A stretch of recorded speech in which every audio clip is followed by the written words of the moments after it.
Hi everyone, my name is Juniper. I'm one of the voices of OpenAI's ChatGPT, and I'm here for a challenge.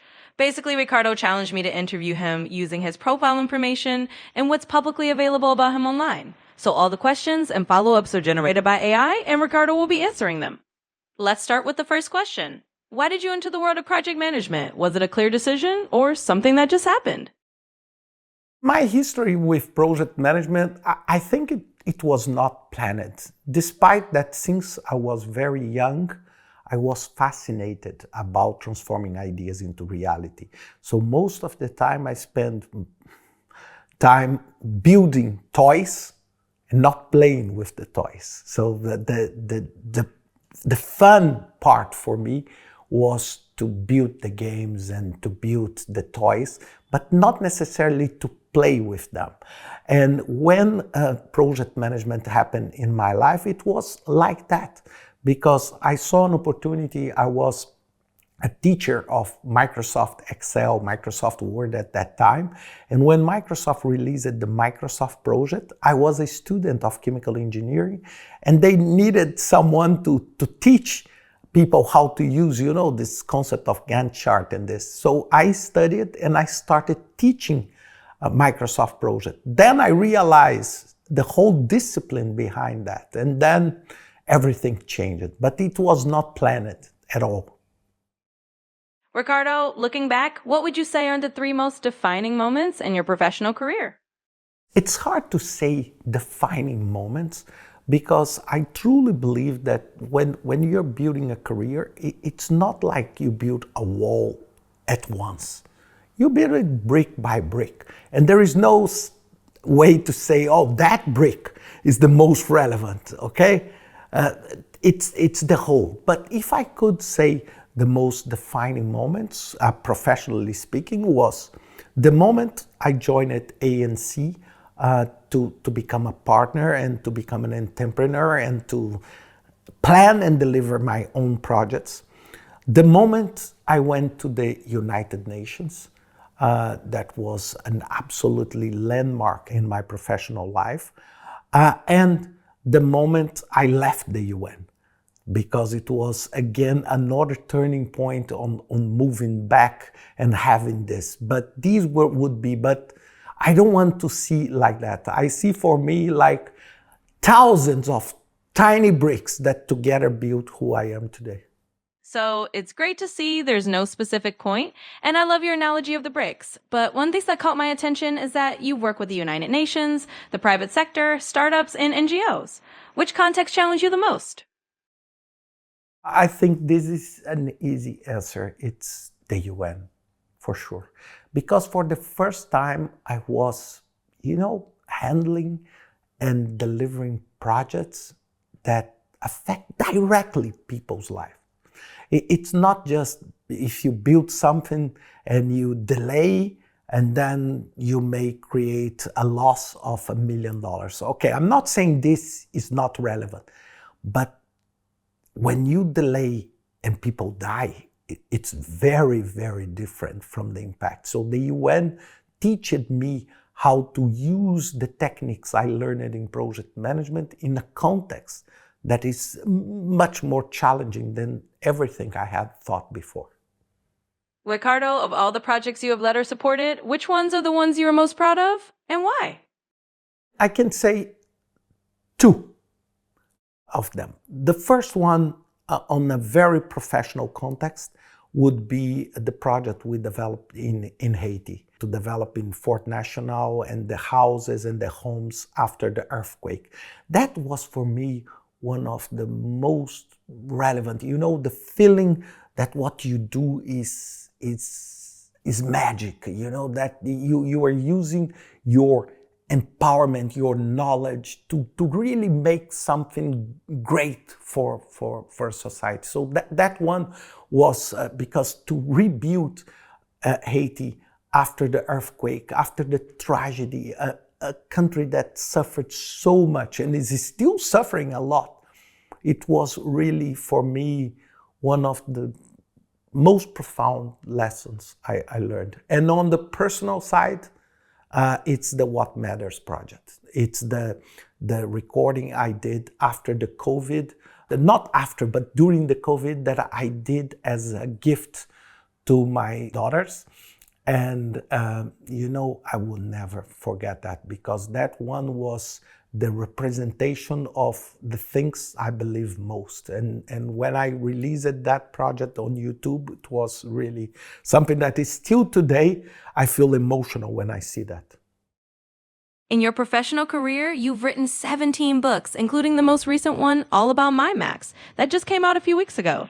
And you've hosted a podcast with over 15 million views. Now that is a huge amount of time and dedication. So why did you choose to invest so much effort in sharing your knowledge? Life is not only about making money. It's not only, it's about impact. It's about, for example, I truly believe that we need to live a life that brings a net positive. It means what you take from earth and what you give back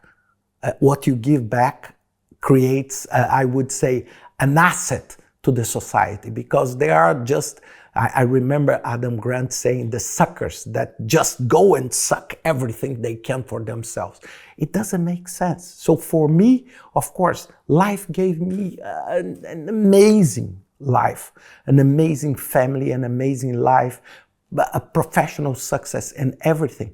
And it's my obligation to give this back. And by writing the books, by even recording this interview with this, that is so far so strange for me, to be answering questions created by AI and by listening to AI, it's my duty of care with society. And I think the problems we have in the world today is that people don't think this way. Most of the people don't think this way. And by writing and by doing the podcast, people have no idea on how challenging it is to record a podcast every single week and to give it absolutely for free for everyone. It's Creative Commons. And to give that, if you talk to my wife, you will see that, because she complains every single week and say, no, it's time to record a podcast. I cannot believe. But this for me makes me very happy and gives me a lot of meaning for what I do.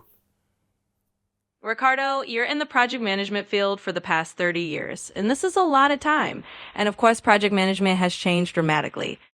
How did your vision of project management evolve over that time?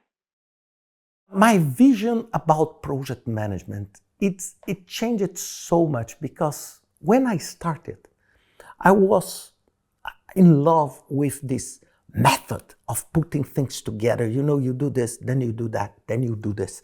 You spend 10 here, 2 here, then it's 12. And this mathematic of creating the schedule and creating the critical path method, analyzing risks, calculating risks, doing quantitative. This was what attracted me initially. But then I started realizing, look, if you are doing a project that does not deliver any value, but it's delivered on time, on budget, it doesn't make any sense. And I was so fortunate and so proud of being part of the board of PMI in 2007, 8, and 9, that we were able to change the concept of what a project is and what success is. A project is much more than deliver on time, on budget. It's much more about benefit. So today, it's all about value. If you do not deliver value through your projects, through the projects you are doing, it makes no sense to think about delivering on time, on budget, spending less resource. Because if you spend 90% less resource to produce something that is worth nothing, you are still overspending, because you're spending a little bit to produce nothing. And this is what changed dramatically, in my view, about project management. Because today I only think about how do we deliver value. Then I think, okay, what will be the method that we will use tactically to save time, to save resources, but always keeping in mind that value is what matters. Ricardo, now I want to talk to you about failure. And I know failure is something that's hard, but what role did failure play in shaping your leadership style? And how do you think about it today? It's so interesting, because I'm now celebrating 30 years of project management life. It's pretty much my whole professional life. It's all about project management. Probably the word I use it most in my life, even more than my own name, is the word project management or the word project.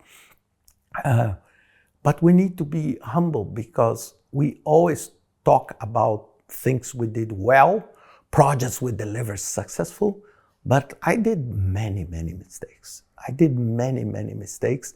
And of course, I'm not proud of these mistakes, but at least I was able to learn with them.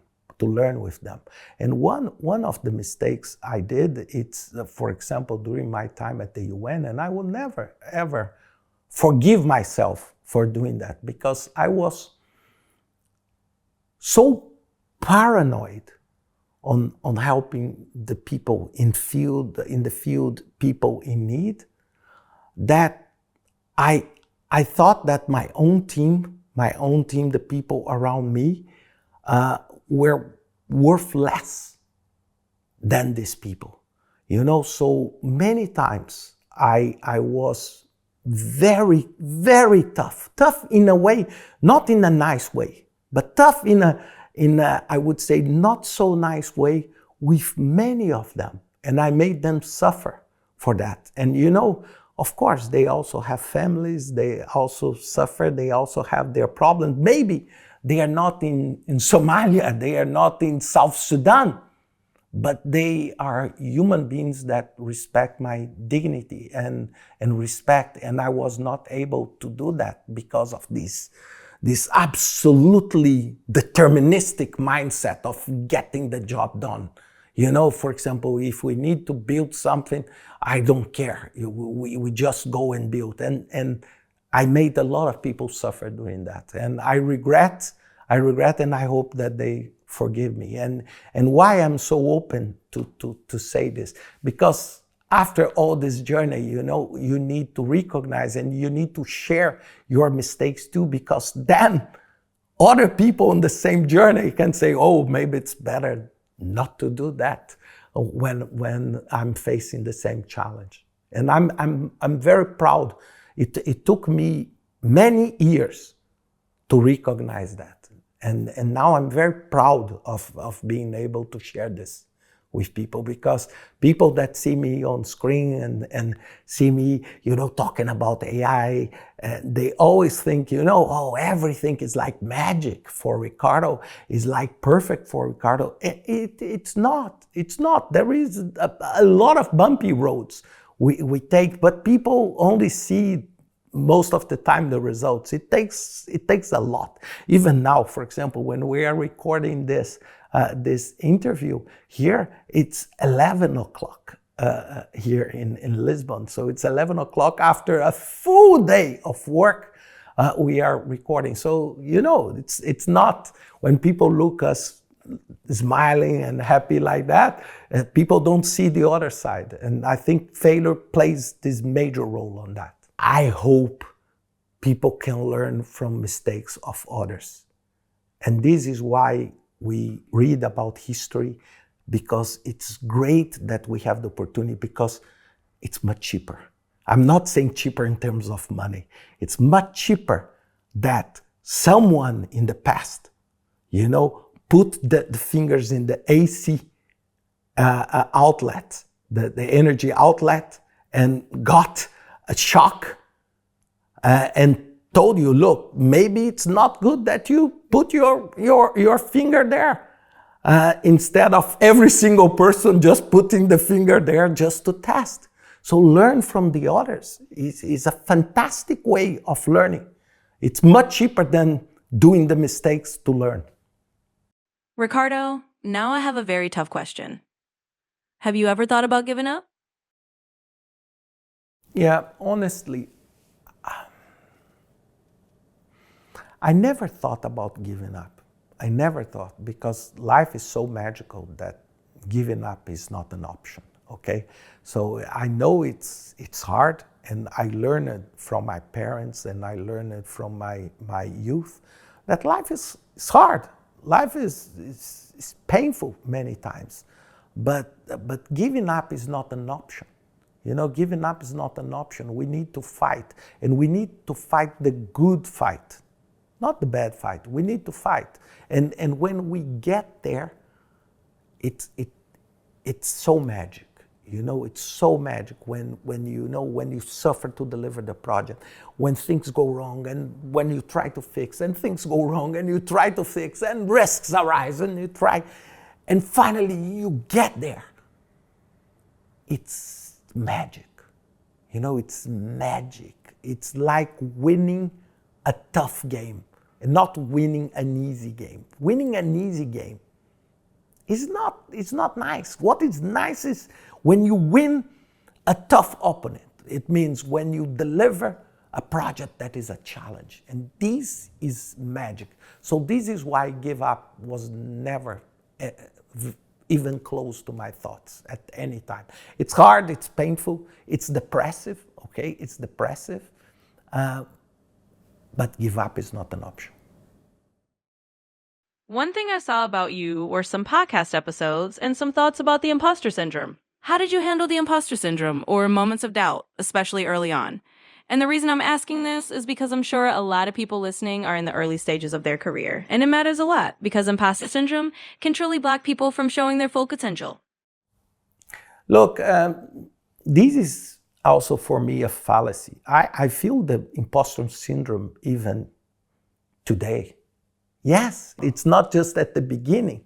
For example, when I see, for example, some of my friends struggling on job and this, and I see, you know, all the good things that happen to me, many times I say, you know, people didn't realize, you know, I am as anyone else, and people just don't realize. So I think that the best way for you to do that, and I many times I struggle, is to be as humble as you can. That everything that happened in your life is pure and simple lucky, but you should never think that you have superpowers, because this is also not true. This is also not true. This is why being humble is something absolutely imperative when you move towards your career. How did your work in humanitarian crises or fragile regions like Haiti, South Sudan, or Niger really shake your understanding of what project management is truly about? This was one of the best experiences in my life, and not best in terms of what I saw, because it's very sad when you are at the UN working in humanitarian and development projects. You only exist because the world is completely dysfunctional. You only have to deliver these projects because the normal society, normal government, normal private companies cannot do that. Then you need to go and do, because otherwise nobody will do. And I learned the power of project management. And this is why I am so fortunate, because I love what I do. I deeply love what I do. You know, and I was able to, you know, to grow my family, to pay my bills by doing that. And seeing the benefit of what the humanitarian projects, the project management of these projects brought to that society is a reason of joy. You know, when you build a maternity clinic, when you build a new school, and you know that what you're building will benefit their society that has close to nothing. It's something that you see, wow, project management is magic. It's magic. It's not just about improving efficiency, but it's improving the livelihood of people. And this is what brought me. So when I left the UN, I brought that with me. So in every single project, this drove me on sustainability. This drove me on creating the scholarship program of my online school and everything, because I said, look, we need to spread the benefit as much as we can. Ricardo, what do you think the future holds for project management over the next decade? Oh, this is not an easy question because the world is so volatile today that it's very hard to predict what will happen. But I predict that the world is already becoming much more projectified. Okay, it's much more project oriented. People are working, even if they don't call project management, they are managing projects. They may call this product management. They may call this product development. They may call this whatever they want. But in reality, what they do is transforming ideas into reality. And the name I give to that is project management. The only way. It can be a house, it can be a book, it can be a new software, it can be a new financial platform. It doesn't matter. It's a project. Okay? And for me, this role will be played by more and more. And for me, I have a feeling that project management will become much more like a life skill for most of the people, something like mathematics. People will just do and manage projects like, they go to the grocery store and they do mathematics to calculate the bill they have to pay for the grocery. So this is exactly how I see in the next. And one thing I want just to add to that, it's because the volatility is so high, adaptability is absolutely imperative. Your ability to adapt to these different circumstances. Because if you are unable to adapt, then it's very hard for you to shape what will happen in the next 10 years. This question is so odd because I am an AI agent. But I want to know, how do you see artificial intelligence reshaping the way we manage and deliver projects? Oh, this is $1 million question, or maybe $1 billion question. It's so hard to say because even working, I would say probably 40% of my time today on AI initiatives, it's hard because every single morning is a surprise to me. Every single morning I wake up and wow, I was not expecting that. Something new is happening. So what is happening and how do I see that? I see that we need project managers to have the skills of AI now. This is now, to have the skills to use AI to empower their abilities. And this is how I see at the present moment. And maybe you will ask me, I'm sure, as the next question, what may happen to project management? Are we in threat of extinguish project management? And my answer, it's not the answer all of us want to listen. It's, I don't know. I don't know. It's not, for me, it's not a no and it's not a yes. Why it's not a no? It's not a no because the evolution we are seeing and the tons of money that is being placed on AI is transforming everything. I see AI doing today things that I never thought would be possible 6 months ago, not 10 years ago, half a year ago. I see AI doing. Look this. I am being interviewed with questions and an audio and everything from AI. From AI. So imagine that all the questions I am having here were brought and created by AI by analyzing my history, my website, my bio, and the information about me on the web. Who thought about that 5 years ago? It's just impossible. So I'm saying what may happen in the future? It may happen in the future that a project manager handling the tactical areas of a project could be an AI agent. Could be, I'm not saying that it will be. I'm saying it could be an AI agent. So what we need to do as project managers, we need to adapt ourselves and be open to learn more and to tackle things that AI is not able yet to fulfill.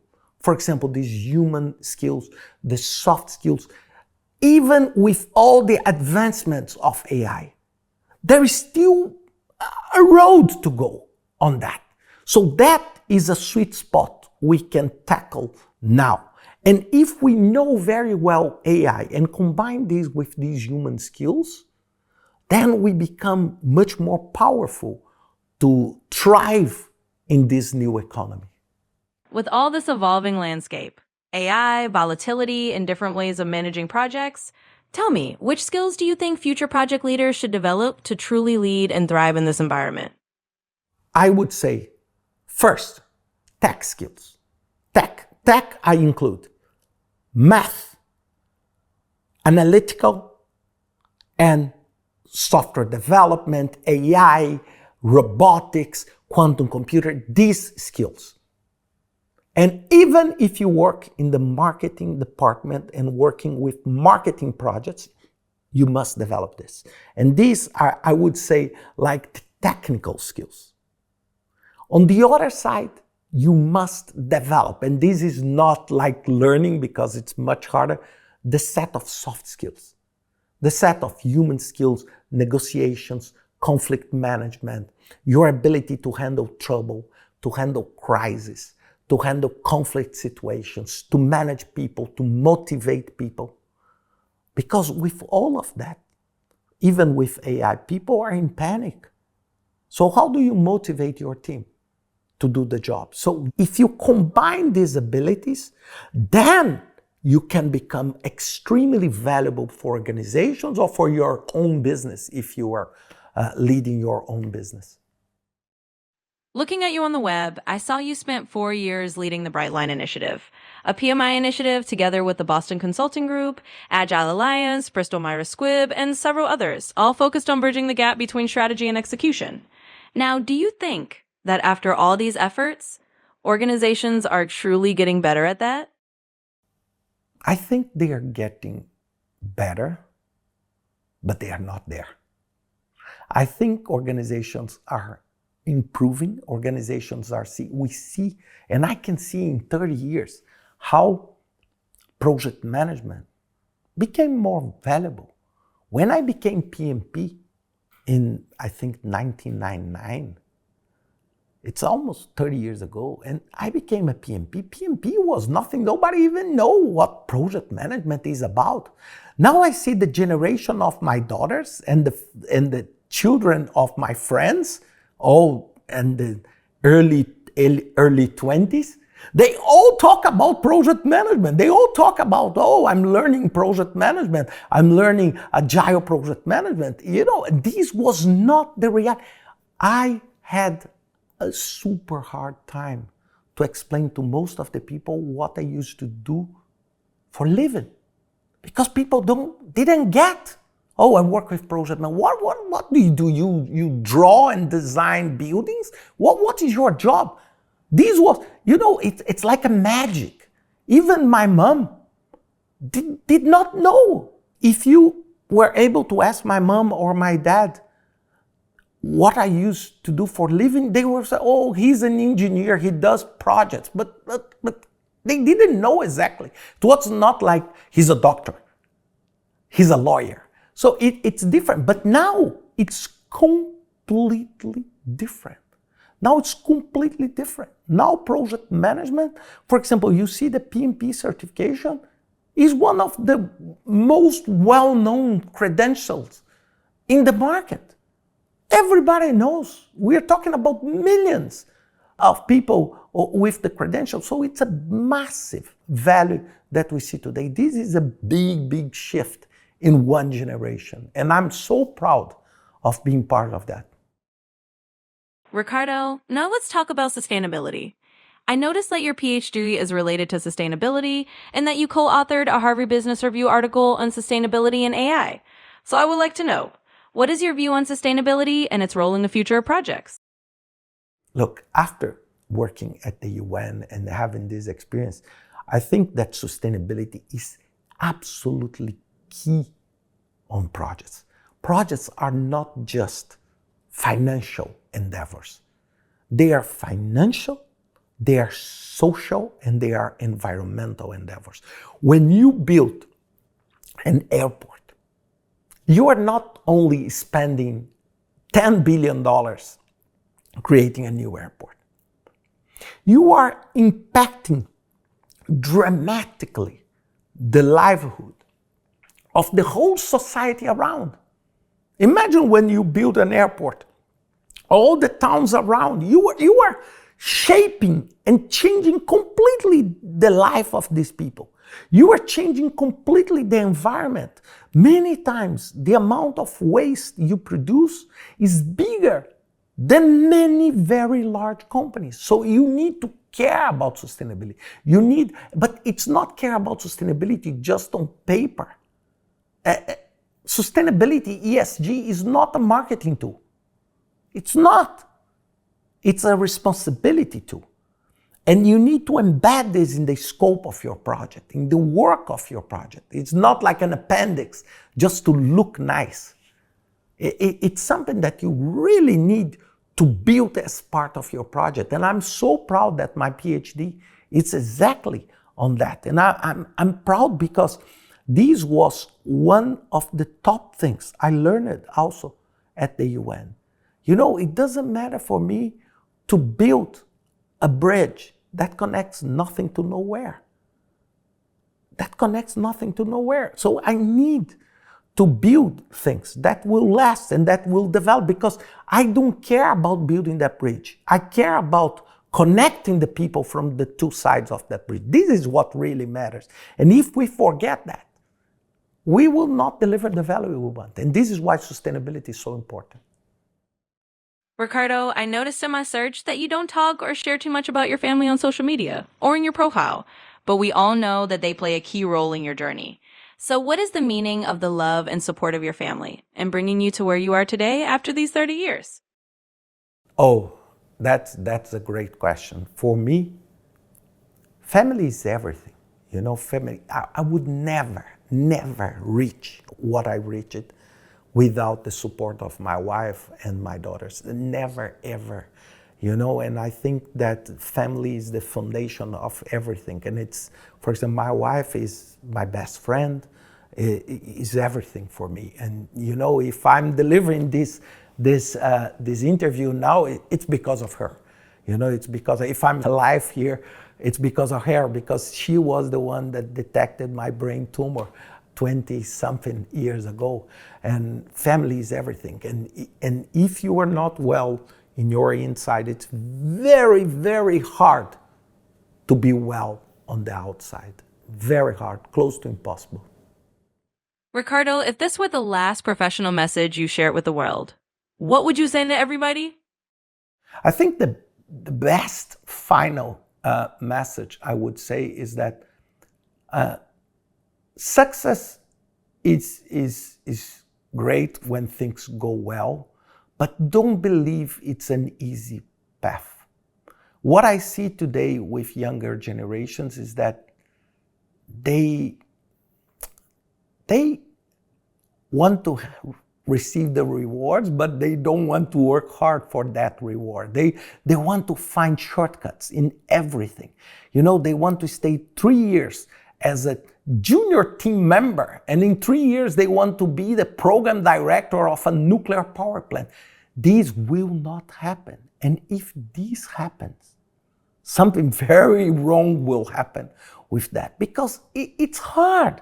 It's hard. It's persistence. It's like to get married. I will never forget when I celebrated. It's pretty much the same time, 30 years with my wife. And you know, I said, look, it's wonderful to celebrate 30 years, but it's an exercise of persistence. It's hard. It's not easy. It's not easy. And people want to collect rewards in the easy way. You know, everything needs to be easy, and people give up so fast. How many people I saw that You know, we spoke about the podcast. How many people started saying, I will start my podcast, and then 2 months later, there is no podcast anymore. It's hard to record 700 podcasts in 2 languages. It's hard. It's very hard. It's tough. And when people say, okay, but you got this amount of views, of course, it's an exercise of persistence, because many times I didn't want to record. I was not impassioned to record. But you know, you have the commitment and say, I need to go there, because maybe there is someone that is waiting for this Monday to have the podcast. And I need to be there. Every single week, Christmas, New Year, every single holiday, my birthday, recording. If it falls on a Monday, I am recording the podcast. You know, and this is the exercise of persistence. So my final word to everyone on this 30 years of journey that I learned, it's much more than intelligence, much more than competency, is persistence. It's professional journey is a long game. It's not a short game. It's not a 100-meter run. It's like a marathon.